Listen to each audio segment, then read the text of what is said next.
सुख की प्राप्ति के लिए, ये भूमि के दोष को मिटाने के लिए। आपको कथा में पहले भी कहा था, बार, नक्षत्र, समय, घड़ी, पल, दिन, ये जितने भी बनाए हैं मेरे महादेव ने बनाए, मेरे शंकर ने निर्मित किए। एक एक पल, एक एक घड़ी, एक एक क्षण शिव बना था।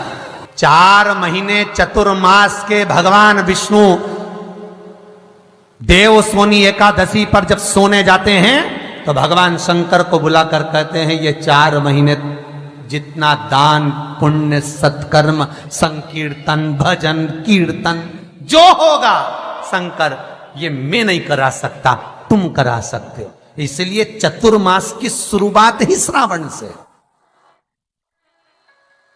इसलिए चतुर्मास की शुरुआत ही श्रावण से।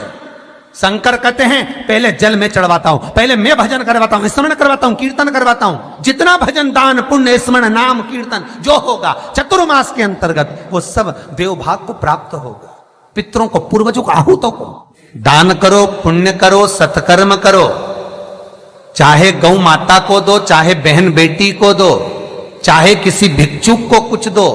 उस समय तुम्हारे चेहरे पर सल नहीं होना चाहिए, उस समय तुम्हारे चेहरे पर, तुम्हारी नैनों में अश्रु नहीं होना चाहिए, उस समय तुम्हारे चेहरे पर प्रसन्नता होना चाहिए। घर पर बहन बेटी आ जाए और बहन बेटी राखी बांधने आई, बहन बेटी तीज त्योहार पर आई और तुमने एक साड़ी दी या 500 रुपए दिए या 1000 रुपए दिए या 2000 रुपए दिए और भाभी का मुंह भगोने जैसा हो गया,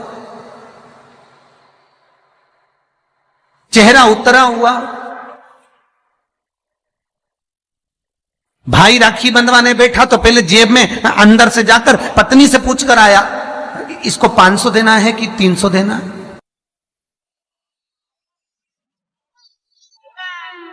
राखी बंधवाने से पहले, पाटे पर बैठने से पहले, आसन पर बैठने से पहले, सोफे पर बैठने से पहले, जब भाई राखी बंधवाने बैठता है तो पहले अंदर जाकर अपनी धर्मपत्नी से पूछता कितना देना है। क्यों भैया, कमा तू रहा है, ला तू रहा है, तो फिर धर्मपत्नी से क्यों पूछा कि कितना देना है।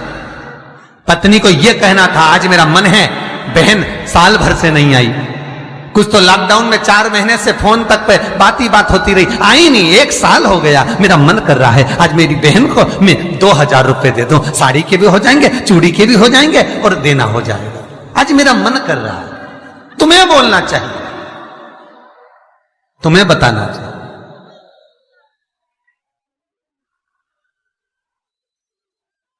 और अगर पत्नी को कहे पति कि तुम 2000 रुपए दे रहे हो, तो धर्म पत्नी का फर्ज है, धर्म पत्नी का फर्ज है, क्योंकि तुम भी किसी की बहन हो, तुम भी किसी की बेटी हो, तुम्हारा फर्ज है कि तुम अपने पति को कहो, सुनो 2100 दो, मना नहीं है, 500 रुपए अलग से चूड़ी के दे दो, 500 रुपए अलग से बहन बेटी आई है तो गाड़ी का किराया दे दो। ये जब धर्म पत्नी अपने पति को कहेगी, पति के चेहरे पर प्रसन्नता होगी।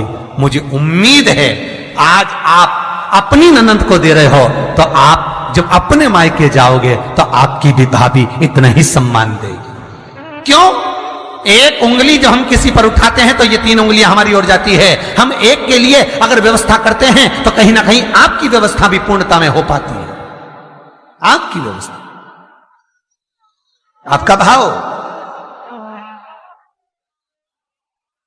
आपका आनंद, आप किसी के लिए अगर समर्पित हो रहे हो, आप किसी के लिए समर्पण कर रहे हो, आप किसी के लिए अग्रण्य हो रहे हो, तो वहां से पूर्णता का अग्रण्य का भाव तुमको भी प्राप्त होगा।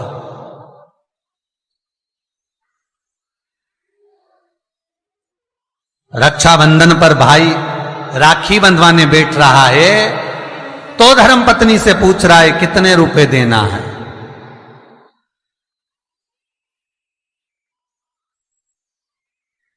प्राण छूटने के बाद भगवान विष्णु लक्ष्मी से पूछे, बता इसको नरक भेजू कि स्वर्ग? अरे बोलो तो रे भाई, भगवान विष्णु अगर अपनी पत्नी से राय ले तो,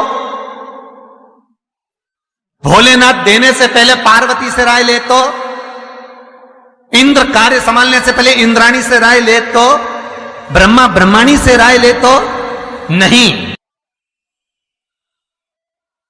नहीं। अगर यमराज अपनी धर्मपत्नी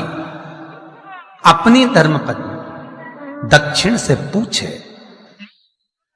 ए दक्षिणा तू बता कि ये जो मरा है इसको मैं स्वर्ग भेजूं कि नरक? तो सबसे ज्यादा अगर दक्षिणा देवी बोलेगी तो एक ही बात बोलेगी यमराज की पत्नी, एक काम करिए इसको नरक भेज दो। क्यों? क्योंकि ये कभी दक्षिण मुख कर कोई काम ही नहीं करा। बोलो, दक्षिण मुख करके कौन कार्य करता है? दक्षिण मुख करके कौन पूजन करता है? दक्षिण मुख करके कौन स्मरण करता है? दक्षिण मुख करके कौन सेवा करता है? तो दक्षिणा को तो क्रोध आना चाहिए कि ये कभी मेरी ओर मुंह करके कभी भजन नहीं करा, इसने कभी मेरी ओर मुंह कर मेरे को देखा तक नहीं, कभी मेरी ओर मुख नहीं करा। तो दक्षिणा देवी तो क्रोध में आकर बोल देगी इसको नरक भेज दो। पर यमराज जब मृत्यु का दंड देता है, यमराज जब प्राणों को हरता है, अपनी पत्नी से नहीं पूछता, भगवान विष्णु लक्ष्मी से नहीं पूछते कि इसको क्या देना है, ब्रह्मा ब्रह्माणी से नहीं पूछते कि इसको क्या देना है, इंद्र इंद्राणी से नहीं पूछते कि क्या देना है, शंकर पार्वती से नहीं पूछते कि क्या देना है। तब केवल उनकी विचार धारणा, केवल वही देखा जाता है कि उसका भाव कितना, उसके भाव की सिद्धता कितनी।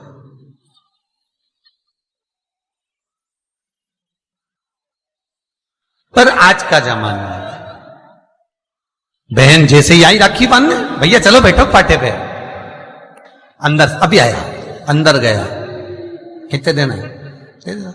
साड़ी रखी है मैंने निकाल दी है, धर्मपत्नी कहती है साड़ी निकाल दी है मैंने, ये साड़ी दे देना। और सुनो, साड़ी पे बस 500 रुपए रख देना, बहुत है, साड़ी भी तो देना है।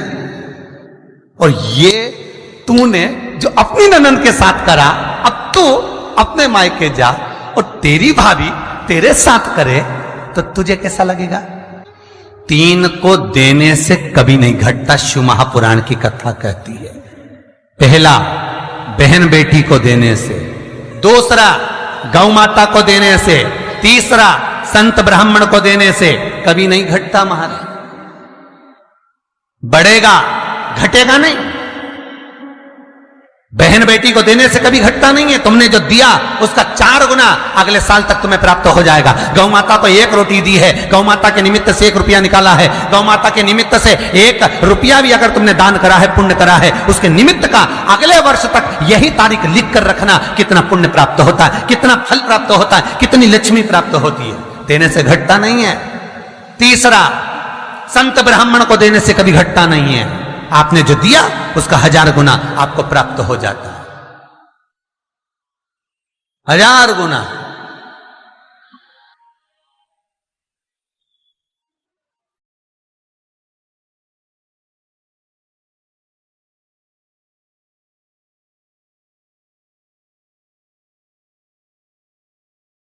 अगर आपको हमारा ये वीडियो पसंद आया तो प्लीज़ एक लाइक बटन दबा दीजिए, हमारे चैनल को सब्सक्राइब कर दीजिए और अपनी दोस्तों के साथ शेयर कर दीजिए।